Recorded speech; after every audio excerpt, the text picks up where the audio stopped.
یا رسول اللہ۔ تمام حمد و ثنا، تعریف و توصیف اللہ جل مجدہ الکریم کی ذات بابرکات کے لیے، جو خالق کائنات بھی ہے اور مالک شش جہات بھی۔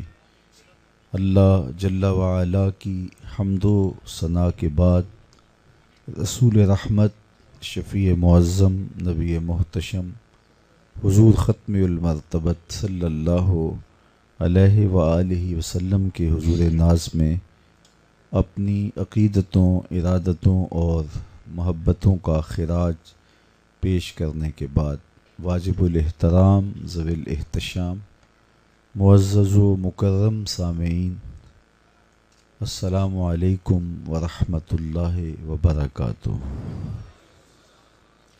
کتاب رحمت قرآن مجید سے جو کلمات تلاوت کیے ہیں، ان میں فرمایا گیا قد افلح من تزکا، کامیاب وہ ہوا جس نے من کو ستھرا کر لیا، جس نے اپنے اندر کی صفائی کر لی۔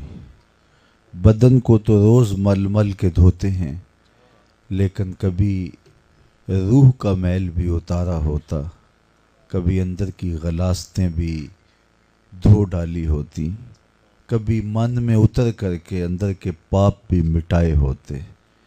اس لیے میرے رب نے کہا کہ حقیقی کامیابی اسے نصیب ہوگی جس نے اپنے باطن کو ستھرا کیا، جس نے اپنے اندر کی صفائی کی، حسد سے، حقد سے، بغض سے، کینے سے، نفرتوں سے اپنے دل نگر کو پاک کیا۔ اور جب اندر پاک ہوتا ہے تو پھر یہ دل محبوب کی جلوہ گاہ بن جاتا ہے، ورنہ میلی کچیلی جگہ پر تو میں نہیں بیٹھتا، گندی اور غلیظ جگہ پر آپ نہیں جاتے، تو جو تمہارا مالک ہے، جو تمہارا محبوب ہے، کیا وہ گندے دل میں آئے گا؟ اس کو ستھرا کرو، کوئی جھاڑو لے کے اندر اترو اور دل کی صفائی کرو، پھر عرض کرنا کہ ہر تمنا دل سے رخصت ہو گئی، اب تو آجا، اب تو خلوت ہو گئی۔ لیکن اندر اگر غلاستوں کے ڈھیر پڑے رہے، اندر اگر نجاستیں پڑی رہیں، اندر حسد، کینے اور بغض اور نہ جانے کیا کیا پلتا رہا، تو پھر یہ کبھی توقع نہ رکھنا کہ کبھی وہ محبوب کی جلوہ گاہ بھی بن سکتا ہے۔ اللہ کے محبوب علیہ السلام کی مجلس لگی ہے، ہجوم عاشقاں ہے۔ حضرت عبداللہ بن عمر رضی اللہ تعالیٰ عنہ روایت کرتے ہیں، فرماتے ہیں کہ آقا کریم علیہ السلام نے اچانک ارشاد فرمایا، صحابہ جنتی دیکھنے کا شوق ہے؟ ہم نے کہا حضور کیوں نہیں؟ فرمایا دروازے پہ نظریں رکھو، جو پہلا شخص مسجد میں داخل ہوگا وہ جنتی ہوگا۔ کہتے ہمیں جستجو ہوئی، شوق ہوا کہ دیکھیں وہ کون سا خوش نصیب ہے جو مسجد نبوی میں اب داخل ہوگا۔ تھوڑی دیر کے بعد ایک بزرگ تشریف لائے، جن کے بائیں ہاتھ میں ان کا جوتا تھا اور تازہ آثار وضو ان کے چہرے پہ حویدہ تھے، وضو کا پانی ان کے چہرے پہ نمایاں تھا اور بائیں ہاتھ میں جوتا پکڑا تھا۔ خیر آ کے بیٹھ گئے، ہم نے ان کی زیارت کی۔ دوسرا دن ہوا، پھر مجلس رحمت بپا ہوئی، تو پھر فرمایا جنتی دیکھنے کا شوق ہو تو دروازے پہ دیکھو، جو پہلا شخص مسجد میں داخل ہوگا وہ جنتی ہوگا۔ کہتے ہم نے سوچا دیکھتے ہیں آج کون خوش نصیب آتا ہے، لیکن تھوڑی دیر گزری تو وہی بزرگ دوبارہ تشریف لائے، بایاں جوتا ہاتھ میں پکڑا ہے اور تازہ آثار وضو چہرے پہ نمایاں ہیں۔ تیسرا دن آیا تو پھر حضور نے فرمایا دیدار کا شوق ہو جنتی کے دیدار کا تو دروازے پہ نظریں رکھو۔ تو کہا کہ ہم نے دیکھا تو وہی بزرگ تیسرے دن بھی تشریف لائے۔ جب مجلس برخاست ہوئی، لوگ اٹھ کے گھروں کو پلٹے اور میں ان بزرگوں کے پیچھے چل پڑا۔ میں نے کہا بابا جی میری والد گرامی سے کوئی شکر رنجی سی ہو گئی ہے، تو میں 3 دن آپ کے پاس گزارنا چاہتا ہوں، کیا مجھے آپ اپنا مہمان رکھ لیں گے؟ انہوں نے کہا آ جاؤ، کوئی حرج نہیں۔ فرمایا میری غرض یہ تھی کہ میں دیکھوں کہ یہ عمل کون سے کرتے ہیں۔ حضور نے فرمایا کہ جنتی دیکھنے کا شوق ہے تو دروازے پہ دیکھو، اور تینوں دن یہی تشریف لاتے رہے۔ تو کوئی خاص عمل ہوگا تو میں اس عمل کی ٹو لگاؤں اور خود اس عمل کے ذریعے میں بھی کوشاں ہو جاؤں اور جنت کا مستحق بنوں۔ تو میں نے کہا کہ میں 3 دن آپ کے پاس رہنا ہے۔ انہوں نے کہا آ جاؤ، کوئی حرج نہیں۔ میں ان کے ساتھ چلا گیا۔ دن گزرا، شام پڑی، تو جب رات ہوئی تو انہوں نے مجھے بستر بچھا دیا اور ایک جانب خود بھی لیٹ گئے۔ میں چادر اوپر لے کر کے یہ تاثر دیا کہ میں سو رہا ہوں، لیکن میں سویا نہیں تھا۔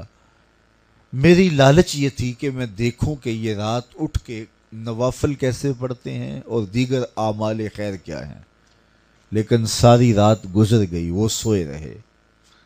بس یہ تھا کہ جب کروٹ بدلتے تھے تو اللہ کا نام لیتے تھے۔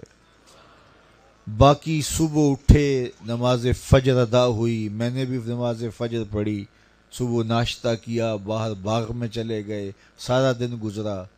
میں نے سوچا ہو سکتا ہے کل میرے لیے انہوں نے اپنے معمولات ترک کر دی ہوں، تو جو معمولات کا عادی ہوتا ہے اس سے روز یہ نہیں ہو پاتا، تو چلو آج صحیح۔ تو اگلے دن پھر میں چادر اوڑھ کے لیٹ گیا اور یہ تاثر دیا کہ میں سو رہا ہوں، لیکن میں طاق میں تھا، لیکن ساری رات گزر گئی، وہ اسی طرح سوئے رہے۔ تیسرا دن آیا، گزرا، اور پھر رات پڑی اور میں ساری رات طاق میں رہا، لیکن وہ سوئے رہے۔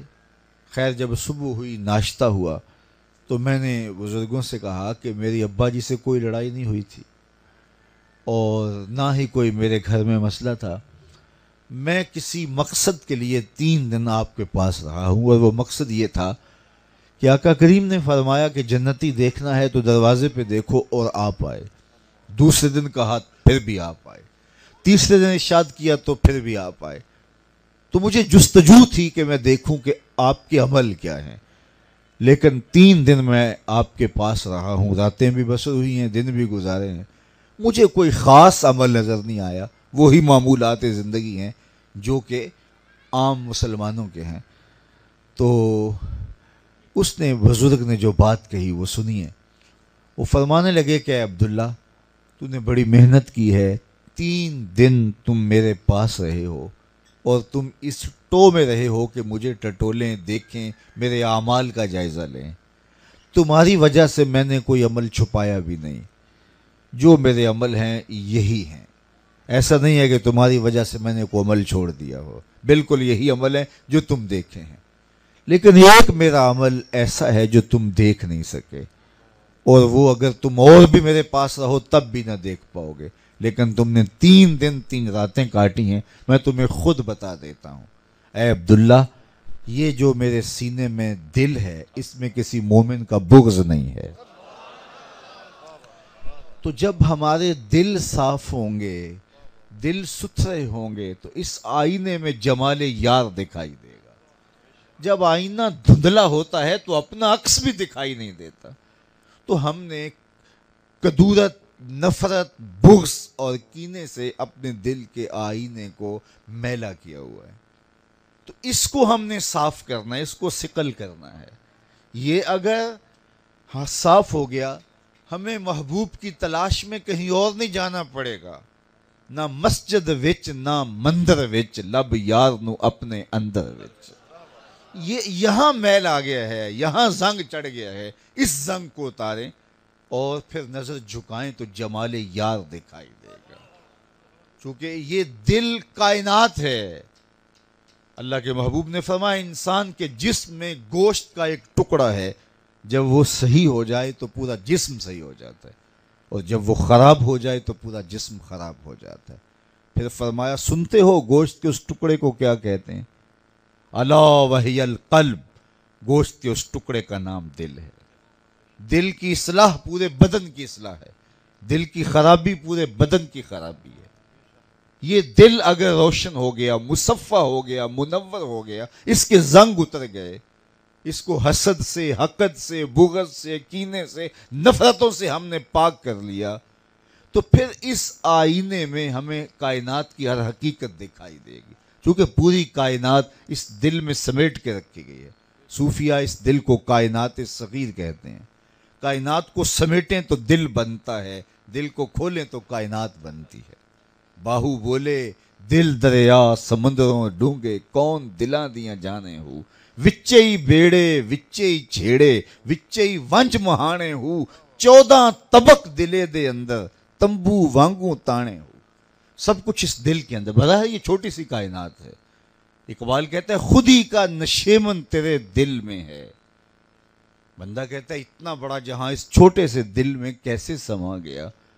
تو اس کا جواب کتنی خوبصورتی سے دیا. خود ہی کا نشیمن تیرے دل میں ہے، فلک جس طرح آنکھ کے تل میں ہے.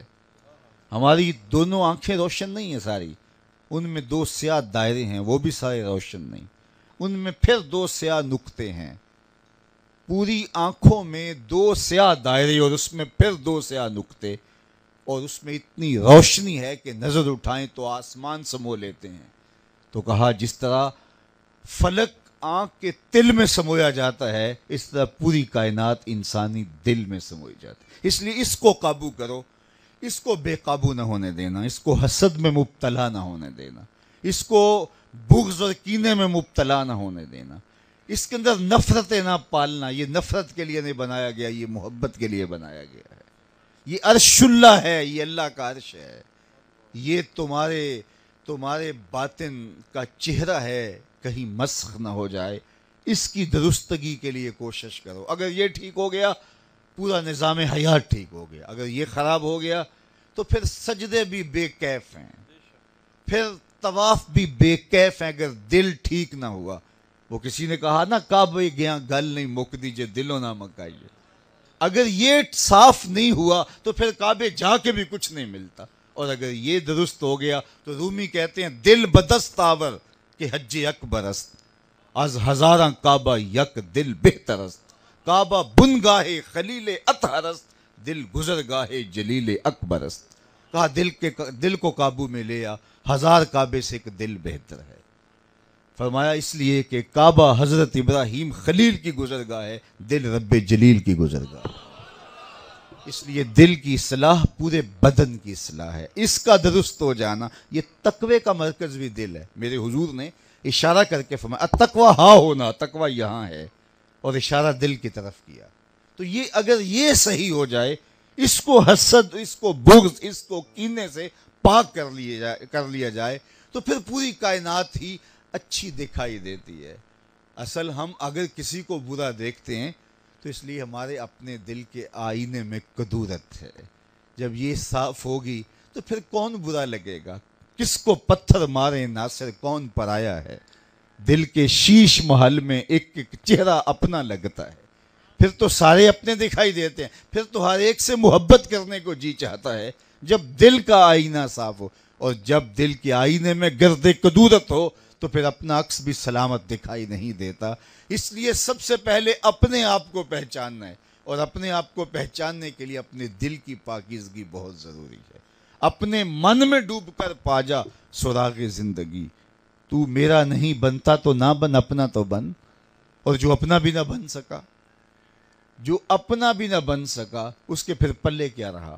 خدا شناسی کے نور سے محروم کر دیا جاتا ہے جس کو اپنی خودی کا تعقل نہیں ہوتا، جس کو اپنے آپ سے آگہی نہیں ہوتی، جسے یہ شناسائی نہیں ہوتی کہ میں کون ہوں. کائنات کی حقیقت مستور حضرت انسان ہے. یہ خلاصہ کائنات ہے. یار اتنی بڑی کائنات اور تو نے ابھی تک اپنے آپ کو ہی نہیں دیکھا. تو افلاک کو مسخر کرنے نکلا ہے، ستاروں پہ کمندے ڈالنے نکلا ہے، کبھی من میں بھی اتر کے دیکھا کہ تو ہو ہے کون؟ اور اگر کوئی شخص اپنے آپ کو بھول جاتا ہے، یہ سزا ہے اللہ سے غافل ہونے کی. فرمایا وَلَا تَكُونُوا كَالَّذِينَ نَسُوا اللَّهَ فَأَنسَاهُمْ أَنفُسَهُمْ أُولَٰئِكَ هُمُ الْفَاسِقُونَ. ان لوگوں کی طرح نہ ہو جانا جنہوں نے خدا کو بھلا دیا، جو اللہ سے غافل ہو گئے، اس کی یاد سے غافل ہو گئے. اچھا اللہ کو بھول گئے، اللہ کی یاد سے غافل ہو گئے تو پھر سزا کیا ملی؟ ذرا غور کیجئے. ایک تو سزا یہ ہے کہ کسی کو مرئی سزا دی جائے، ٹانگیں توڑ دی جائیں، رزق کے دروازے بند کر دیے جائیں. اس کی آنکھوں کی بینائی اچک لی جائے، اس کو تو لوگ سزا سمجھتے ہیں، لیکن یہ کتنی حساس اور باریک سزا ہے۔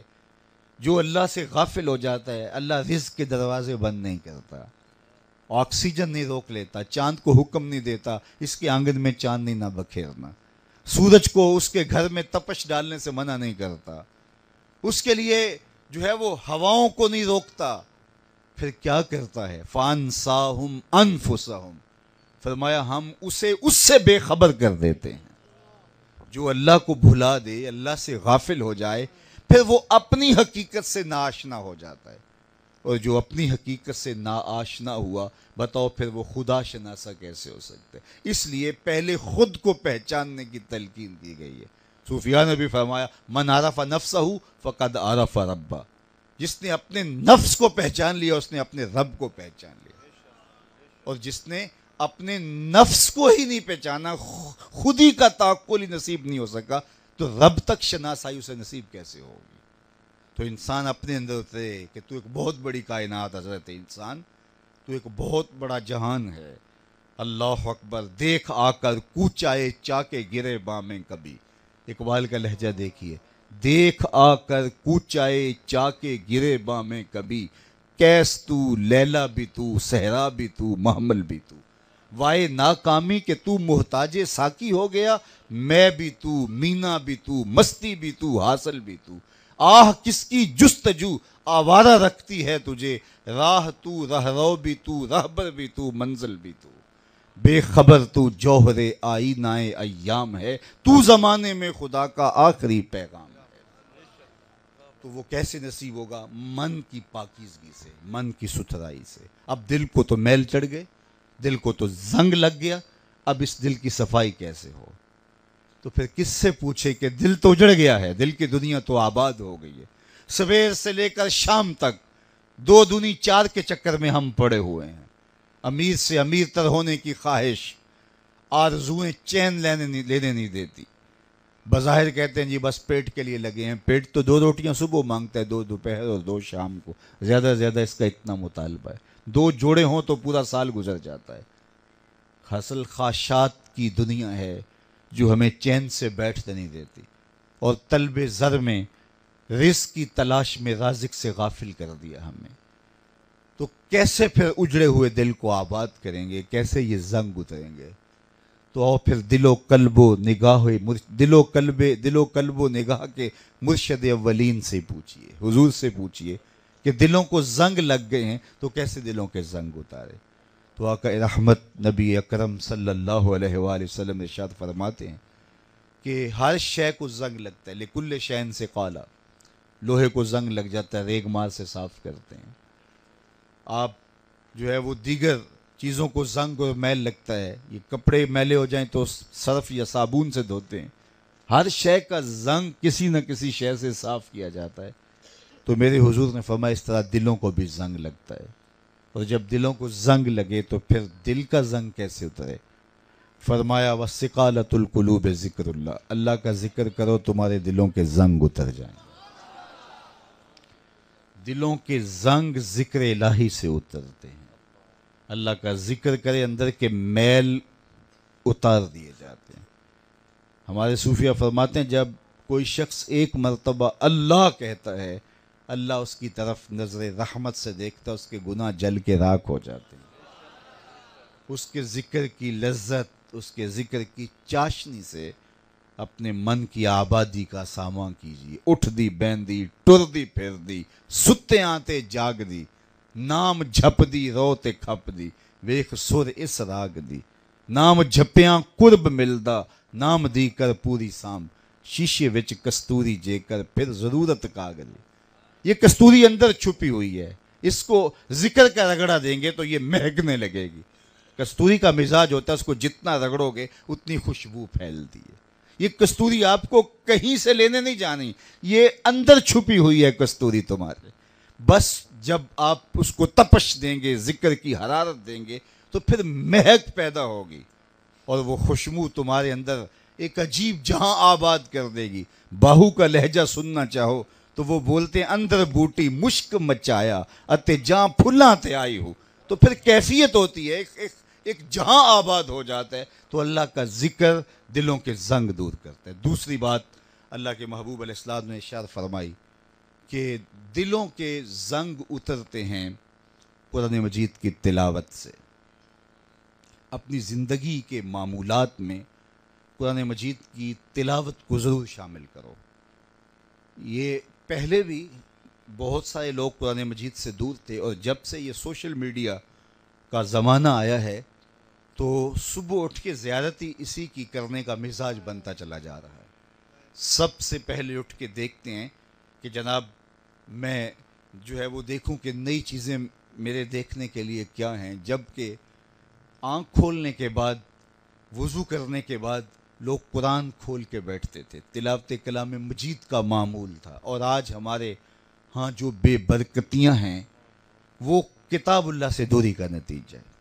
میں آپ سے پوچھوں، کم از کم جو میری عمر کے لوگ ہیں وہ اچھی طرح جانتے ہیں کہ آج سے 30 سال یا 35 سال پیچھے چلے جائیں تو لوگوں کے پاس تو ڈھب کے کپڑے بھی نہیں ہوتے تھے۔ اگر کسی کے ہاں شادی ہوتی تو مجھے اچھی طرح یاد ہے، میں بھی ایک دیہات کا رہنے والا ہوں، لوگ کسی سے جوتے مانگ کے لے جایا کرتے تھے، یار میں نے شادی پہ جانا ہے۔ اس وقت کپڑا رکھتے تھے کندھے کے اوپر تو وہ کسی سے مانگ کر کے لے جایا کرتے تھے۔ بڑے بھائی کے کپڑے چھوٹا بھائی پہن لیا کرتا تھا۔ یہ کل کی کہانیاں ہیں۔ لوگوں کے پاس زیادہ چیزیں نہیں، پیدل لوگ سفر کیا کرتے تھے، اور لوگوں کے پاس کھانے پینے کی زیادہ چیزیں نہیں تھی۔ دوپہر کے وقت بعض گھروں میں کھانا نہیں ہوتا تھا، صبح کا ناشتہ کیا اور شام کو لوگ کھانا لیتے تھے۔ یہ آسودگیاں نہیں تھی۔ آج کتنی آسودگیاں ہیں، آج کتنا کچھ ہے، لیکن وہ دور جب ہمارے پاس آسودگیاں نہیں تھی، پہننے کے لیے ڈھب کا لباس بھی نہیں تھا، اور آج اتنے جوڑے کہ موسم بدل جاتا ہے، لباس بدلنے کی باری نہیں آتی۔ اس وقت کھانے کو کبھی نان شبینہ بھی میسر نہیں ہوتا تھا، اور آج ٹیبل پہ اتنے کھانے لگے ہوتے ہیں کہ انتخاب مشکل ہوتا ہے کون سا کھائیں کون سا چھوڑیں۔ تو وہ زمانہ اور یہ زمانہ ہم دیکھیں، لیکن اس وقت طمانیت تھی، سکون تھا، نور تھا، اور آج ہم دیکھیں تو ایک بے چینی اور اضطراب کا عالم ہے۔ ہر شخص ایک عجیب کشمکش میں، بھاگم دوڑ لگی ہے، اضطراب ہے طبیعتوں کے اندر۔ اس کی کبھی وجہ بھی تلاش کریں کہ دولت کی فراوانی کے باوجود یہ اضطراب کیوں؟ ہم نے تو کہا تھا کہ ہم اتنے پلاٹ لے لیں گے، اتنی دولت ہو جائے گی، اتنے پیسے آ جائیں گے تو پھر ہم فارغ البال ہو جائیں گے، ہم آسودہ ہو جائیں گے۔ لیکن جوں جوں کھبتے چلے گئے تو ہمارا سکون لٹتا چلا گیا۔ صاحب، دولت کے انبار سکون نہیں دیتے، خوبصورت عورت کا پہلو سکون نہیں دیتا، لمبی لمبی گاڑیاں سکون نہیں دیتی۔ اگر سکون چاہتے ہو تو رب کا ذکر کیا کرو، اس کے ذکر میں لذتیں ہیں، اس کے ذکر میں چاشنی ہے، اس ذکر میں قرار رکھا گیا ہے۔ تو قرآن مجید کی تلاوت اپنے معمولات زندگی میں شامل کرو۔ جب آپ قرآن مجید کی تلاوت اپنے معمولات زندگی میں شامل کر لیں گے تو پھر یہ جن، بھوت، جادو، ٹونے یہ کچھ نہیں ہوگا۔ آج ہر بندہ کسی عامل کے پاس ہر اتوار کو گیا ہوتا ہے کہ مجھے کسی نے تعویذ ڈال دی ہیں، وہ کہتا تو وقت پہ آ گیا، اگر نہ آتا تو سب کچھ لٹ جانا تھا۔ ظاہر ہے کہ اگر وہ یہ کہہ دے تجھے کچھ نہیں ہے تو مجھے بتائیے کہ اس کا تو کاروبار وہیں ختم ہو گیا، وہ تو بیٹھا اسی لیے ہے۔ تو آپ اس کے ڈیرے پہ چلے گئے اور پھر آپ کو ہر اتوار چکر کاٹنا پڑتا ہے، اور ذوف الاعتقادی کے اس مرض نے چاٹ کے رکھ دیا ہمارے معاشرے کو۔ ہر گھر پر جن، بھوت، پریت کا سایہ ہے، ہر ایک کو کسی نے تعویذ ڈالے ہوئے ہیں، ہر ایک شخص کے اوپر جادو، آسیب اور ٹونا ہوا ہے۔ اللہ اکبر! میں کہتا ہوں تمہارے گھروں کے اندر جادو، آسیب، ٹونا نہیں ہے، قرآن نہ پڑھنے کی وجہ سے بے برکتی ہے۔ ہمارے گھروں میں قرآن کھلتا تھا، رحمت کے فرشتے آیا کرتے تھے۔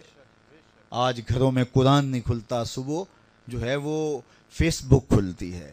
آج گھروں میں قرآن نہیں کھلتا، بے برکتی اور نحوستیں نہیں آئیں گی تو اور کیا آئے گا؟ تو آئیے اپنے گھروں میں قرآن کے اجالے کیجئے، قرآن کا چراغاں کیجئے۔ لوگ کہتے ہیں میں یہ خبر دیکھی۔ میاں تم نے خبر کہاں سے دیکھی؟ کہا رات مجھے نیند نہیں آ رہی تھی تو میں نے چینل کھولا تو یہ خبر وہاں چل رہی تھی، تو میں نے کہا نیند نہیں آ رہی تھی، کاش کہ تو نے قرآن کھولا ہوتا۔ جب بے چین ہوا تو نے چینل کھولا، اپنی بے چینی کو مٹانے کے لیے اور وہاں بریکنگ نیوز کے طور پہ تجھے اور بے چین کرنے والی خبر چل رہی تھی. تو نے تو بے چینی کو مٹانے کے لیے, وقت گزارنے کے لیے, نیند نہیں آ رہی, عجیب کشمکش میں ہے, تو چینل کھولا. کاش کہ اس وقت تو قرآن کا چینل کھولتا, تو پھر دیکھتا تجھے قرار باطن نصیب ہوتا یا نہ ہوتا. فرمایا راتوں کی تنہائیوں میں اٹھ کے قرآن پڑھا کرو. یہ میرے حضور نے کہا, راتوں کی تنہائیوں میں اٹھ کے قرآن پڑھا کرو. اور پھر فرمایا قرآن پڑھتے ہوئے رویا کرو. پھر ارشاد فرمایا فَإِن لَمْ تَبْكُوا فَتَبَاكُوا, اگر رونا نہ آئے تو رونے کی کوشش کیا کرو. اپنے اوپر طاری کرو یہ کیفیت کہ درد پیدا ہو اور قرآن پڑھتے ہوئے رونا آئے. حضرت داتا گنج بخش علی حجویری علیہ رحمہ سے ان کے ایک مرید نے پوچھا, حضرت اگر رونے کی کوشش کریں پھر بھی رونا نہ آئے؟ فرمایا پھر اپنے مقدر پہ رویا کرو کہ تم رونا بھی چاہتے ہو, تمہارے دل اتنے سخت ہو گئے ہیں, اتنے سنگ دل ہو گئے ہو کہ تمہاری آنکھیں آنسوں کا خراج نہیں دیتی. تو راتوں کی تنہائیوں میں اٹھ کے قرآن پڑھو اور قرآن پڑھتے ہوئے رویا کرو, اور اگر رونا نہ آئے تو رونے کی کوشش کیا کرو. فرمایا اگر تمہارا جی چاہے کہ اپنے رب سے بات کرنی ہے تو قرآن کھول کے بیٹھ جاؤ. یہ اپنے رب سے ہم کلام ہونا. سہل بن عبداللہ تستری کسی جنگل میں رہتے تھے. کچھ لوگ انہیں ملنے گئے تو واپس پلٹتے ہوئے کسی نے کہا, سہل جنگل میں رہتے ہو, تنہائی میں کیسے دن اور راتیں کاٹتے ہو؟ آؤ نا شہر میں, تمہارے مزاج کے لوگ مل جائیں گے. تو حضرت سہل نے کہا, تمہیں کس نے کہا میں تنہا رہ رہا ہوں؟ کہا کسی نے کیا کہنا تھا, ہم خود دیکھ رہے ہیں. فرمایا تم نے غلط دیکھا, میں تنہا نہیں ہوں. جب میرا اس سے باتیں کرنے کو جی چاہتا ہے تو نماز کے لیے کھڑا ہو جاتا ہوں, اور جب اس کی باتیں سننے کو جی چاہتا ہے تو قرآن کھول کے بیٹھ جاتا ہوں. کبھی اپنی سناتا رہتا ہوں, کبھی اس کی سنتا رہتا ہوں. تمہیں کس نے کہا میں تنہا رہتا ہوں؟ میں تو دم دم اپنے رب کے ساتھ رہتا ہوں. تو یہ رب سے ہم کلام ہونا ہے, یہ رب سے گفتگو کرنی ہے. اس لیے اس کتاب اللہ سے اپنے تعلق کو مضبوط کرو. کاش کہ ہم اس کتاب سے اپنے تعلق کو مضبوط کر لیا تھا, لیکن افسوس ہم نے اس کتاب سے تعلق بھی اپنی دنیاوی ضروریات کے لیے رکھا. جب نوبت قسم پہ آئی تو ہم نے قرآن سر پہ رکھ کے کہہ دیا کہ میں بتاتا ہوں کہ میں نے یہ کام کیا ہے, یہ نہیں کیا. بیٹی کو جب رخصت کیا تو قرآن کے سائے کے تلے سے گزار دیا. جب اللہ اکبر, اقبال نے کتنی خوبصورت بات کی, ببندے صوفی و ملا اسیری حیات از حکمت قرآن گیری با آیاتش ترا کار جزی نیست یاز یاسین او آساں بمیری. اقبال کہتا ہے تو جاہل صوفی اور کاہل ملا کے ایسے پھندے میں پنسا کہ تو نے قرآن سے زندگی تلاش نہیں کی. تو نے آسیب بھگانے کے لیے, جادو اور ٹونے کو ختم کرنے کے لیے قرآن پڑھا. قرآن جس مقصد کے لیے نازل ہوا تھا تو نے اس کی طرف توجہ ہی نہیں کی. قرآن کا مضمون ہدایت انسانی ہے. یہ تمہارے قلب کے امراض کا علاج ہے, اندر کے زنگ اتارتا ہے, روحوں کو نکھارتا ہے. لیکن تو نے اس لیے پڑھا کہ گھر میں برکت ہو جائے, دکان میں برکت ہو جائے, فیکٹری میں برکت ہو جائے, بچوں کو لایا پڑھا دیا. اس کا انکار نہیں, برکت ہوتی ہے. اس کو گھول کے پیو, برکت ہوتی ہے. اس کو پڑھ کے دم کرو, برکت ہوتی ہے. اس کا انکار نہیں. لیکن نزول قرآن کا مقصد کیا تھا؟ اقبال کہتا ہے ببندے صوفی و ملا اسیری حیات از حکمت قرآن گیری. تو ایسا جاہل ملا, جاہل صوفی اور کاہل ملا کے پھندے میں پھنسا کہ تو نے قرآن سے زندگی تلاش نہیں کی. قرآن کی آیتوں سے تجھے صرف اتنا سروکار ہے, جب تیرے بوڑھے کی روح اٹک گئی تو تو سورہ یاسین لے کے بیٹھ گیا کہ میں اس کی تلاوت کروں اور اس کی روح آسانی سے نکل جائے. اقبال کہتا ہے اس میں شک نہیں, اسے فائدہ تو ہوتا ہے, لیکن مجھے افسوس ہے اس قرآن سے بھی تو نے مرنا ہی سیکھا. کاش اس قرآن سے جینا سیکھ لیا ہوتا. یہ زندگی بخش کتاب ہے, یہ حیات آفریں کتاب ہے. اس کا ایک ایک لفظ زندگی دیتا ہے, نور دیتا ہے, اجالا بانٹتا ہے. تو صاحب دلوں کے زنگ اتریں گے کتاب اللہ کے ساتھ اپنے تعلق کو قائم کرنے سے. تیسری بات, دل کا زنگ اترے گا کثرت کے ساتھ موت کو یاد کرنے سے. آقا کریم نے پہلے منع کر دیا تھا قبروں پر جانے سے, اور یہ وہ موقع تھا جب قبر مشرکین کی تھی. لیکن بعد میں فرمایا کن تو نہیتکم عن زیارت القبور فزوروہا لانہا تذکر الآخرہ. میں تمہیں قبروں پر جانے سے روکا کرتا تھا, اب میں حکم دیتا ہوں قبروں پہ جایا کرو, اس لیے کہ یہ تمہیں آخرت کی یاد دلاتی. تو قبریں آخرت کی یاد دلاتی ہیں، شکستہ قبریں تمہیں یاد دلاتی ہیں کہ ہم بھی مٹی کا رزق بننے والے ہیں۔ آج یہ قبروں کے نیچے کیا پتا کہ کوئی بادشاہ پڑا ہو، شہنشاہ پڑا ہو، کج کلا پڑا ہو، لیکن آج ہڈیاں بھی گل گئیں۔ کیا نام تھے! حضرت غوث اعظم رضی اللہ تعالیٰ عنہ بولے جاؤ قبرستانوں میں جا کے دیکھو کیسے کیسے حسینوں کی مٹی خراب ہو رہی ہے۔ جو اپنے بدن پہ چٹکی مٹی نہیں پڑنے دیتے تھے آج کفن بھی تار تار ہو گئے۔ اللہ اکبر! میں اور آپ اپنے اندر اتریں اور آخرت کی فکر پیدا کریں۔ یہ دنیا 4 دن کا میلہ ہے، 1000 سال بھی جئیں گے پھر بھی موت ہے، اور ہم تو تیزی کے ساتھ موت کی طرف بڑھ رہے ہیں۔ یہ ہماری جو سانسیں ہیں یہ موت کی طرف اٹھتے ہوئے قدم ہیں۔ سیدنا علی المرتضیٰ فرماتے ہیں یہ سانسیں قدم ہیں موت کی طرف۔ ہم یہ سمجھتے ہیں ہم بڑے ہو رہے ہیں، لیکن حقیقت میں ہم چھوٹے ہو رہے ہیں۔ یہ سانسوں کی آری ہمارا بدن کاٹ رہی ہے اور ہم لمحہ لمحہ موت کے قریب ہو رہے ہیں۔ ایک بزرگ فرماتے ہیں مجھے نہیں پتا تھا کہ یہ جو قرآن کہتا ہے ان الانسان لفی خسر، بے شک انسان خسارے میں ہے۔ ایک دن میں سمرقند کے بازار سے گزر رہا تھا تو وہاں ایک بندے نے پھٹے کے اوپر برف رکھی ہوئی تھی اور ساتھ آواز لگا رہا تھا۔ ہمارے تو یہاں پاپڑ بیچنے والے بھی سپیکر لگا کے آواز دے رہے ہوتے ہیں، وہ اور چیزیں بیچنے والے بھی کچھ نہ کوئی آواز دے رہے ہوتے ہیں، تو وہ سمرقند میں پھٹے کے اوپر برف رکھ کے بیچ رہا تھا اور ساتھ آواز لگا رہا تھا۔ اس کی آواز کیا تھی؟ ارحموا ارحموا علی من یذوب راس مالہ، او گزرنے والوں میرے پہ ترس کرو، میں ایسا تاجر ہوں جس کا راس المال پگھلتا جا رہا ہے۔ کیونکہ برف ایک ایسا سودا ہے جو گاہک کا انتظار نہیں کرتی۔ کچھ سودے ایسے ہوتے ہیں کہ آج اگر نہیں بکا تو کل ہو سکتا ہے 2 آنے مہنگا بک جائے۔ کسی کا پیٹرول کا کاروبار تھا، آج نہیں کوئی گاہک آیا تو ہو سکتا ہے کل پڑا پڑا 6 روپے اوپر چلا جائے تو کروڑوں کے فائدے میں چلا جائے۔ کوئی کپڑا بیچتا ہے، آج گاہک نہیں آیا، ہو سکتا ہے کل مہنگا بک جائے۔ لیکن جو پھول بیچنے والا بیچارہ، آج اگر گاہک نہیں آیا کل پھول ہی مرجھا چکے ہوں گے۔ برف بیچنے والا ہے، کل اگر برف مہنگی بھی ہو گئی کل برف ہی نہیں ہوگی۔ تو وہ پھٹے کے اوپر برف رکھ کے کہہ رہا تھا او لوگو میرے پہ ترس کرو، مجھ سے برف لیتے جاؤ، کوئی ڈلی ڈلی میرے سے برف لیتے جاؤ، میں ایسا تاجر ہوں کہ جس کا راس المال ہی پگھلتا جا رہا ہے۔ جب اس نے کہا تو میرے قدم رک گئے۔ میں نے کہا مجھے ان الانسان لفی خسر کا ترجمہ سمجھ میں آ گیا۔ جس طرح تیری برف پگھلتی جا رہی ہے میری زندگی پگھلتی جا رہی ہے، تیری برف قطرہ قطرہ پگھل رہی ہے اور میری زندگی سانس سانس پگھل رہی ہے۔ اور اگر تو اب برف بیچ لیتا ہے وقت پہ تو پھر اس کے بدلے میں درہم لے لے، دینار لے لے، پارچہ جات لے لے، کوئی جنس لے لے، کوئی روپیہ لے لے، تو پھر تجھے کچھ بچ جائے گا۔ تو میں بھی ان سانسوں کے بدلے درود پڑھ لوں، ان سانسوں کے بدلے قیام کر لوں، رکوع کر لوں، سجدہ کر لوں، کسی دکھی کے سر پہ ہاتھ رکھ لوں، تو یہ میری سانسیں کام آ جائیں گی، ورنہ ٹوٹ کے بکھر جائیں گی، ہوا میں تحلیل ہو جائیں گی۔ تو زندگی تیزی کے ساتھ کٹ رہی ہے اور میں اور آپ لمحہ لمحہ موت کے قریب ہو رہے ہیں۔ آج کی یہ زندگی آخرت کی بہتری کی ضمانت بھی بن سکتی ہے اور آخرت کی بربادی کا ذریعہ بھی بن سکتی ہے۔ فرمایا گیا دنیا مزرع الاخرہ، دنیا آخرت کی کھیتی ہے۔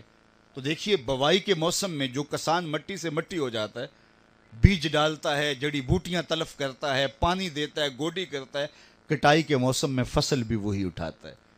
اور جو بوائی کے موسم میں کھیتوں میں گیا نہیں، ہل چلایا نہیں، بیج ڈالا نہیں، جڑی بوٹیاں تلف کی نہیں، مٹی سے مٹی ہوا نہیں، تو بتاؤ کلف لگے لباس پہن کے گلیوں میں گھومنے والا اور کھیتوں میں کبھی چکر بھی نہیں لگایا، کٹائی کے موسم میں کوئی فصل اٹھا سکے گا؟ سوائے ہاتھ ملنے کے اس کا مقدور کچھ نہیں ہوگا۔ یہ بوائی کا موسم ہے، یہ جو ہم کاٹ رہے ہیں، آخرت کٹائی کا موسم ہے۔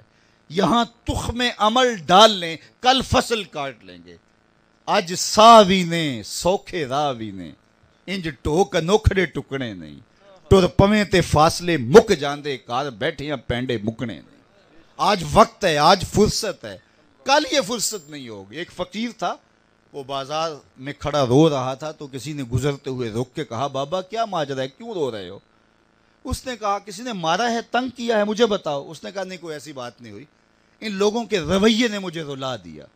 کیا مطلب؟ کہا گزر رہا تھا تو دنیا میں کھوئے ہوئے ان لوگوں پہ نظر پڑی تو میرے جی میں آیا ان بندوں کی اور رب کی صلح ہی نہ کروا دوں۔ تو میں نے پھر اس سے بات کی، آواز آئی لے آ میری چوکھٹ پہ، ایک آنسو سے سارے گناہ معاف کر دوں گا۔ بڑی خوشی ہوئی، میں نے ان سے بات کی، یہ الٹا آگے سے میرا مذاق اڑانے لگے، جا بابا کام کر کے ادھر ہمارے کام میں مخل ہو رہا ہے۔ تو مجھے ان کے رویے پہ رونا آ رہا ہے، وہ تو معاف کرنا چاہتا ہے، وہ تو صلح کرنا چاہتا ہے، یہی نہیں مان رہے۔ خیر اگلے دن وہی شخص قبرستان کے قریب سے گزرا، دیکھا وہی بابا قبرستان میں کھڑا رو رہا ہے۔ تو یہ پھر رو گیا، بابا بازاروں میں بھی روتا ہے، قبرستانوں میں بھی روتا ہے، آج کیا ماجرا ہے؟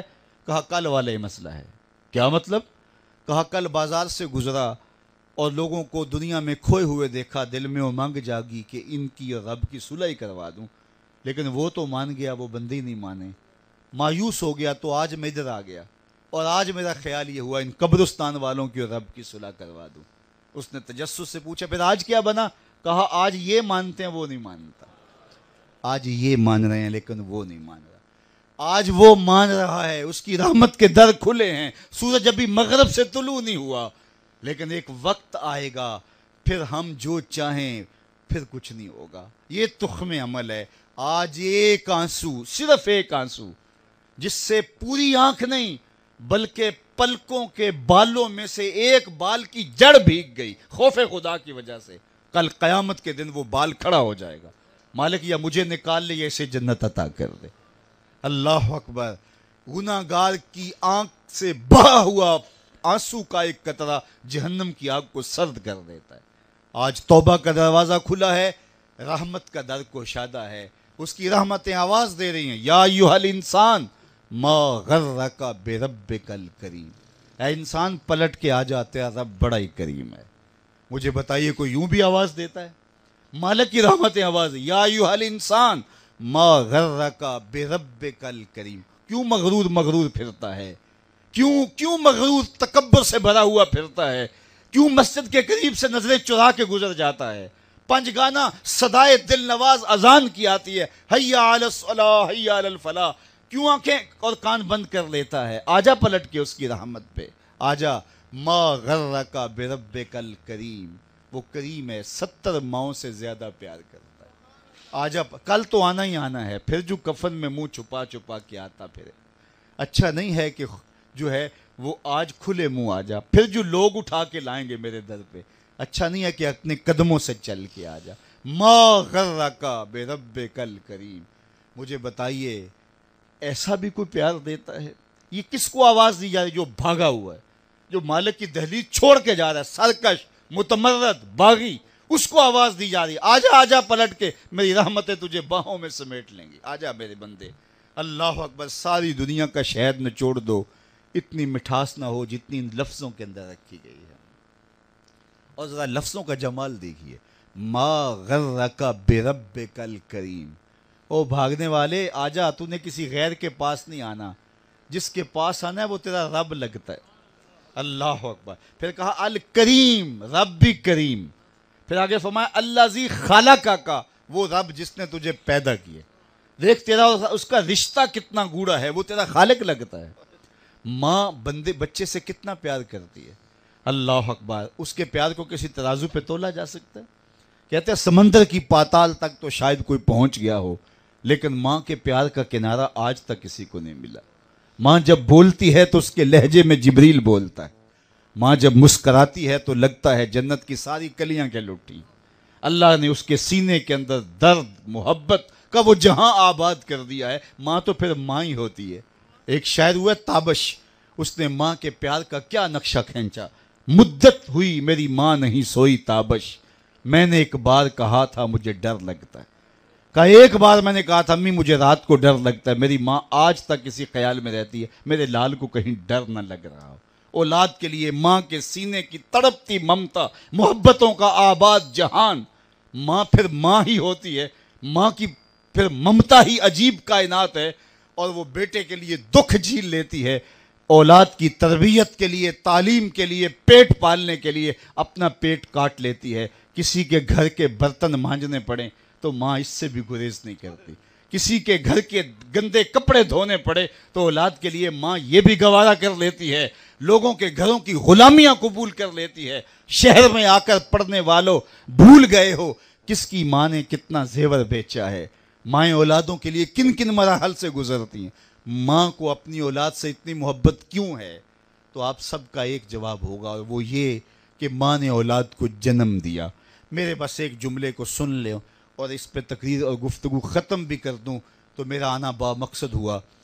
ماں اتنا پیار اولاد سے اس لیے کرتی ہے کہ ماں نے اولاد کو جنم دیا ہے۔ یار جس نے جنم دیا ہے وہ اتنا پیار کرتی ہے، جس نے خلق کیا ہے وہ کتنا پیار کرتا ہے۔ یہ جنم دینے والی کا پیار ہے کہ کوئی ٹھکانہ نہیں، تو جس نے خلق کیا ہے، ماں نے تخلیق نہیں کیا، جنم دی ہے، تو جو خود خالق ہے اس کا پھر کتنا گوڑا پیار ہوگا۔ 70 ماؤں کا زندگی بھر کا پیار ایک طرف اور مالک کی ایک نگاہ ایک طرف۔ تو ماں کی گود چھوڑ کے بچہ بھاگ جائے تو ماں کہتے ہیں پتر آجا، اتنی ٹھنڈی چھاؤں کہیں نہیں ملے گی۔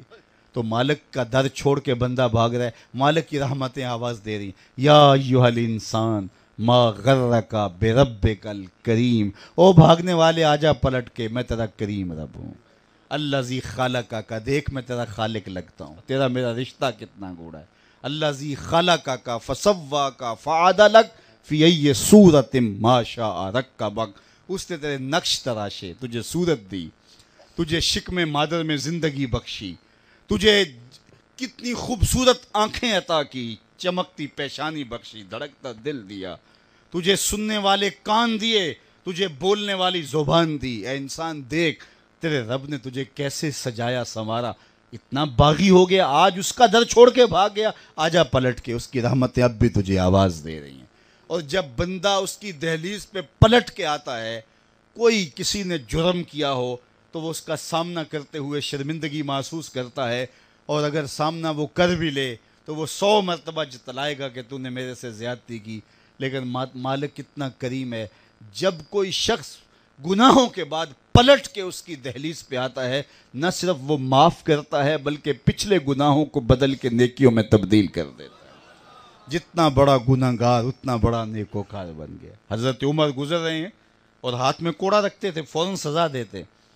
ایک شرابی نے ہاتھ میں بوتل پکڑی اور یوں ہی موڑ کاٹا تو آگے حضرت عمر آ رہے تھے، ڈر گیا، دل میں سچی توبہ کی، مالک آج عمر کے قہر سے بچا لے، آج کے بعد شراب نہیں پیوں گا، اور جلدی سے بوتل کو، شراب کی بوتل کو بغل میں چھپا لیا۔ حضرت عمر نے دیکھ لیا تھا، موقع پہ پہنچ گئے، کڑک کے کہا یہ تیرے بغل میں کیا ہے؟